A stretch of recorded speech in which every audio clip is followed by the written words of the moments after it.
একদিকে সাকিব আল হাসান ভার্সেস আসিফ মাহমুদের কাহিনী, অপরদিকে এশিয়া কাপের ফাইনালের চরম লেভেলের ড্রামা। এই দুইটা নিয়ে পুরা 10 seconds back to back pro max type কাহিনী ঘটে গেছে গতকাল। প্রথমে আসে এশিয়া কাপ ফাইনালের কাছে। ইতিহাসে প্রথমবার ফাইনাল জিতা উইনিং টিম আসল ট্রফি ছাড়া জাস্ট কাল্পনিক একটা ট্রফি নিয়ে নিজেদের বিজয় সেলিব্রেট করছে। এন্ড ইন্ডিয়াকে এটা করতে হয়েছে কেন? রিজন হলো Asian cricket council president Mohsin নাকভির কাছ থেকে ইন্ডিয়ান ক্রিকেট টিম ট্রফি নিতে চায়নি। বিকজ মহসিন নাকভি তিনি পাকিস্তানের ইন্টেরিয়র মিনিস্টার, আবার পাকিস্তান ক্রিকেট বোর্ডের হেড।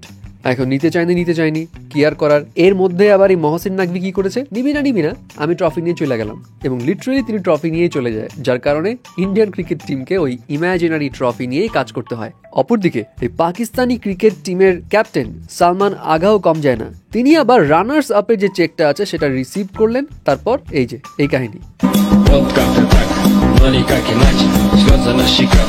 মানে ছুঁড়ে ফেলবি যখন তখন নেওয়ার কি দরকার ছিল। তার কথা হলো ইন্ডিয়ান ক্রিকেট টিম যে অসম্মান দেখিয়েছে এই ওভারঅল সিচুয়েশনে, সেইটারই একটা প্রতিবাদ ছিল এটা। এবং তার আরেকটা অভিযোগ হচ্ছে এশিয়া কাপে ইন্ডিয়ান ক্রিকেট টিমের ক্যাপ্টেন সূর্য কুমার যাদব ম্যাচ শুরুর আগে ঠিকই তার সঙ্গে হ্যান্ডশেক করেছে, কিন্তু মাঠে ক্যামেরা দেখা আর হ্যান্ডশেক করলো না, এটা তো ঠিক না।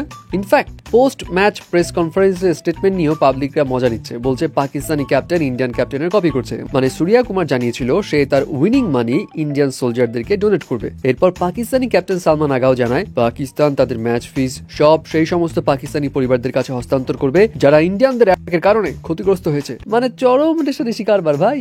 কিন্তু এইটার থেকেও তো বেশি বিনোদন ছিল সাকিব আল হাসান ভার্সেস আসিফ মাহমুদের কাহিনীতে। সাকিব আল হাসান তো স্নেহশীষ ছোট ভাই হয়ে আপাকি জন্মদিনের শুভেচ্ছা জানিয়ে পুরো 18 কোটি মানুষের ঘুম আরাম করে দেয়। মানে কেমনি কি? এরপর তো খুব স্বাভাবিক তাকে নিয়ে সমালোচনার শেষ নেই। অনেকে তাকে নানা বিশেষণে বিশেষায়িত করেছে, যেগুলো মুখে বললে ভিডিওতে ঝামেলা হবে। বাট এরপর আসিফ মাহমুদ দিয়ে দিল করা একখানা পোস্ট। একজনকে পুনর্বাসন না করায় সহস্র গালি দিয়েছেন আপনারা আমাকে, but I was right, end of discussion.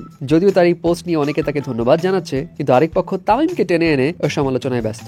But Shakib Al Hasan ওইদিকে আগুনে হালকা করে ঘি ঢালার চেষ্টা করলেন। তিনি আবার পোস্ট করলেন, যাক শেষমেশ কেউ স্বীকার করে নিলেন যে তার জন্য আমার আর বাংলাদেশে জার্সি গায়ে দেওয়া হলো না, বাংলাদেশের জন্য খেলতে পারলাম না, ফিরবো হয়তো কোনোদিন আপন মাতৃভূমিতে, ভালোবাসি বাংলাদেশ।